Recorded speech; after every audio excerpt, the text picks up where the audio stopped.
Welcome back. Here we are again. Obviously I got into some real shallow water here. Got the paddle out this time instead of using the pedal drive. But moving along, I really just put this clip in here to show the island. It's a cool little spot. It's always loaded with mostly pelicans, but you'll see some ospreys, the occasional bald eagle, some other stuff out there. But it usually holds fish. The only downside is it stinks. It stinks bad. So today's a pretty good day of fishing, but it's also gonna be the last episode on the Hoodoo kayak. I ended up selling my Hoodoos.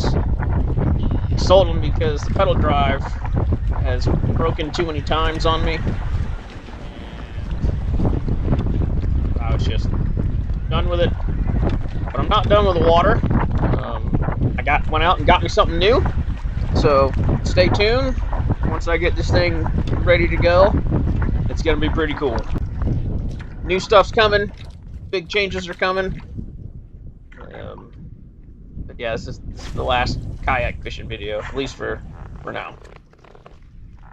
So I threw out, just sitting on a grass flat here.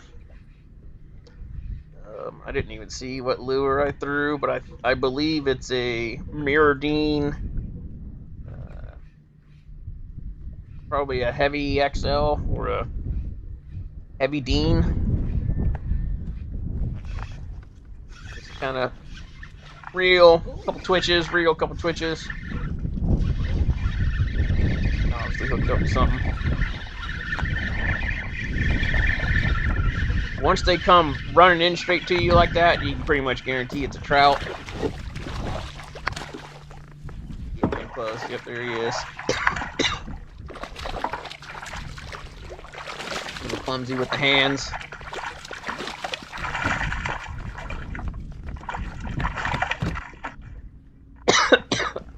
And that's one way to get him in the boat, I guess. He was legal, so in the bag he goes.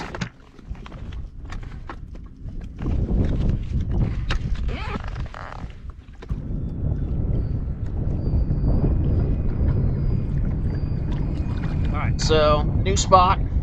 If you look at the islands ahead of me, between me and those islands, it's scattered grass and sand.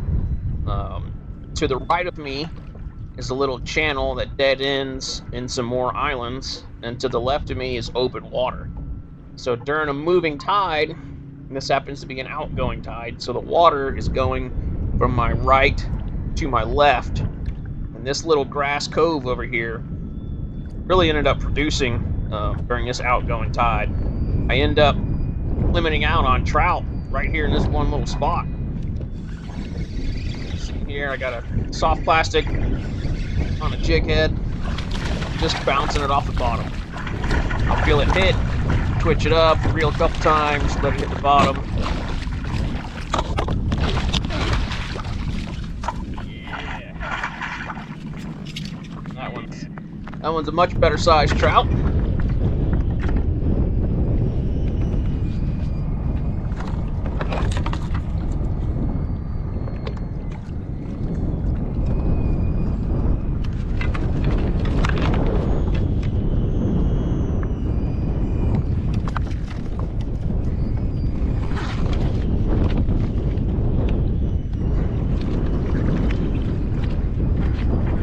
Sure, you can hear the wind picking up.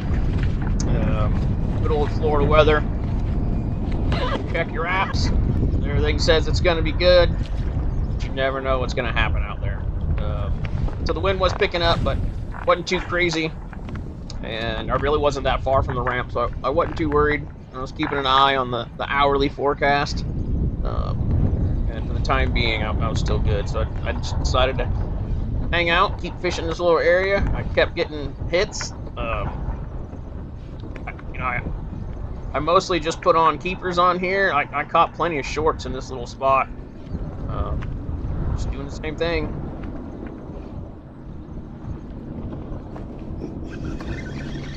Right now it looks like I believe I got the Mirrodine on again, which is the suspending hard bait.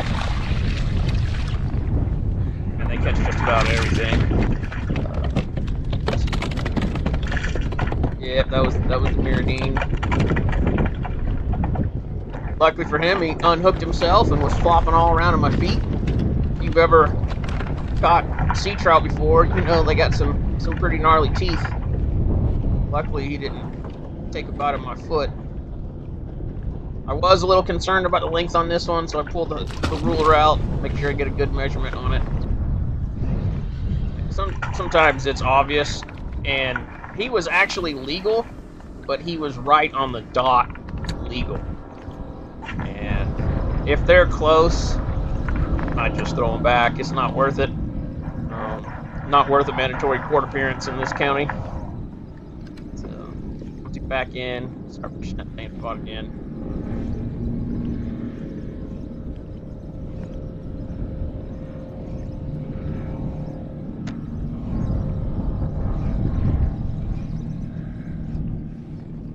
Oh my god. Now whatever this was, hit it hard. I really thought I had something nice on. It ends up being a trout, but it's a good nice one. I really expected it to be bigger. That just goes to show sea trout, man, they are just aggressive. They crush everything. They might not be very hard fighters. They typically just kind of run straight to the boat, but they are a very aggressive fish. They're easy to catch. If you got kids and you want to get them into fishing, this is one of the best things out there. You could shrimp on a popping cork, teach kids how to throw a basic lure, a topwater, or a simple cast and retrieve. They will catch trout. As long as kids are catching fish, they'll stay interested in it. So in the bag he goes. Got a little break in the wind, so I decided to paddle up against this island over here. And, well, I was feeling pretty confident, so I decided to stand up, start making some casts. I wish I could tell you I sight casted this guy, but I couldn't see. It was so overcast. I'm just working a jig head with a soft plastic on it, just kind of tapping it around. Right here, I get hung on something. I'm pulling myself toward it, and it ends up coming off, and I almost fell off. But continue to reel it in, and bam, there's a fish right there. So I literally had it snagged. It popped off. I almost fell in the water, and the fish still decided to hit it. The reason I bring that up is I'll see a lot of people cast a lure, it'll get snagged, and they just automatically reel the thing straight in. Maybe not do it. Maybe work it in normally, and maybe you catch something, maybe you don't. This ended up being a short red. With pliers, get him unhooked, and turn him loose. Alright, now since this is my last kayak video, I put 2 trips into one.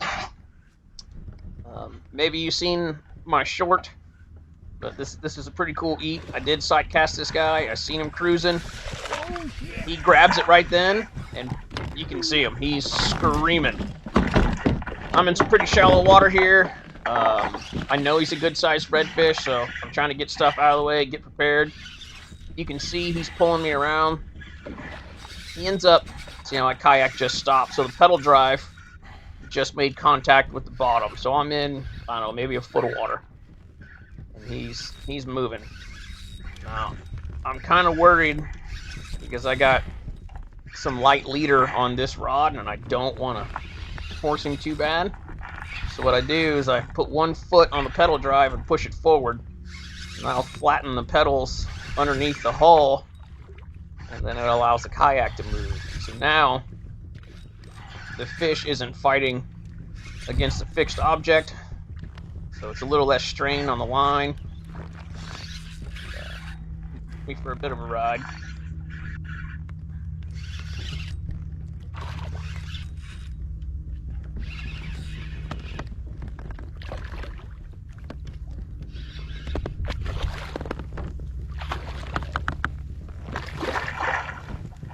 here I am.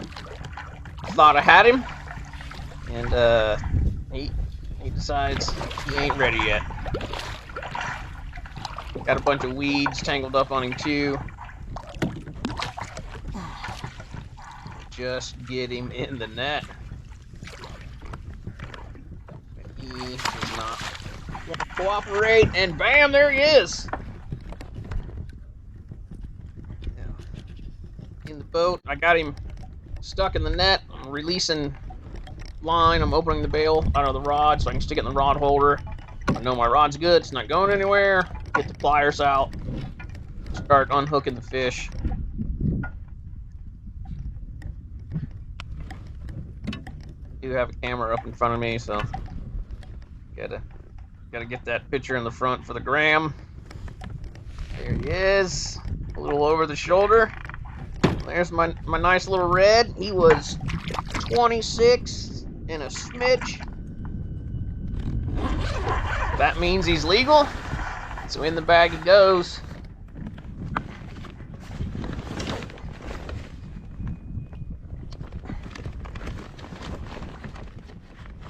Now where I'm at in Florida, you are only allowed one keeper redfish per person. So that's the only one I can take home.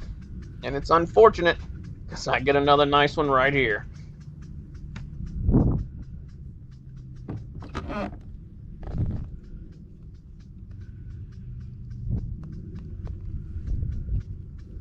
All I'm doing is bouncing that jig head and soft plastic off the bottom. I'm using a Sandknot Assassin crawdad. This red decided he couldn't resist it.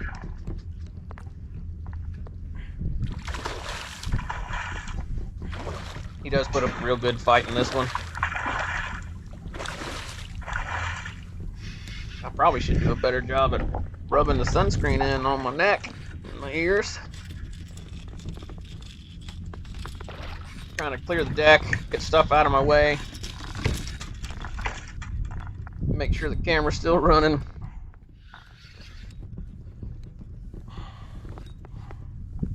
Oh, he decides he doesn't want to go that way, and now he's going underneath my kayak, underneath the rudder, and out to the left side of me, and I am trying real hard to keep him from doing that.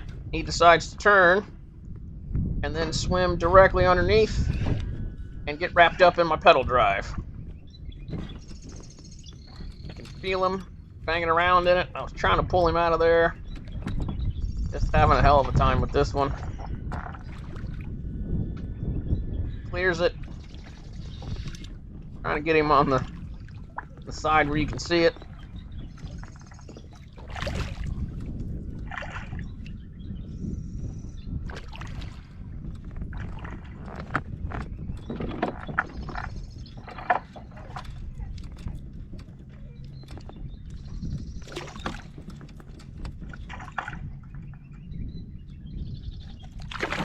What I'm trying to do is get the fish grips in his mouth. There he is, locked him down. In the beginning, I tried to lip him like a bass, but the hook on that jig head kept touching my finger and gave me the heebie-jeebies, so I gave up and grabbed the fish grips. But get some pictures of him. Unfortunately, you can only have one. He was also a keeper. Gotta turn him loose. Catch him another day.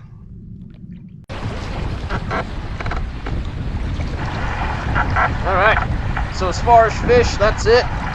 This is me heading in. The wind got bad that first day and decided to call it quits after I limited out on trout. What I'm doing here is I'm trying to take the most direct route back to the ramp.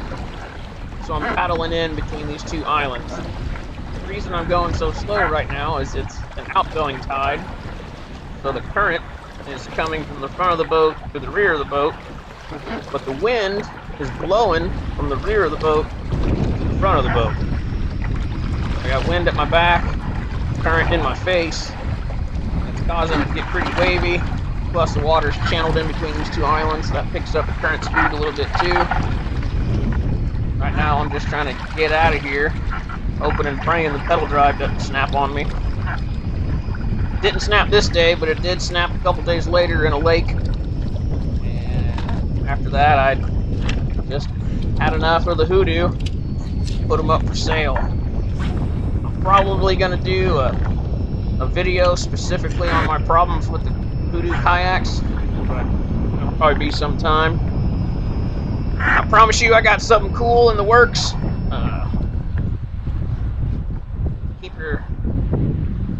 Keep your eyes out. I got something awesome that's coming. Promise. Until next time, I'm out of here.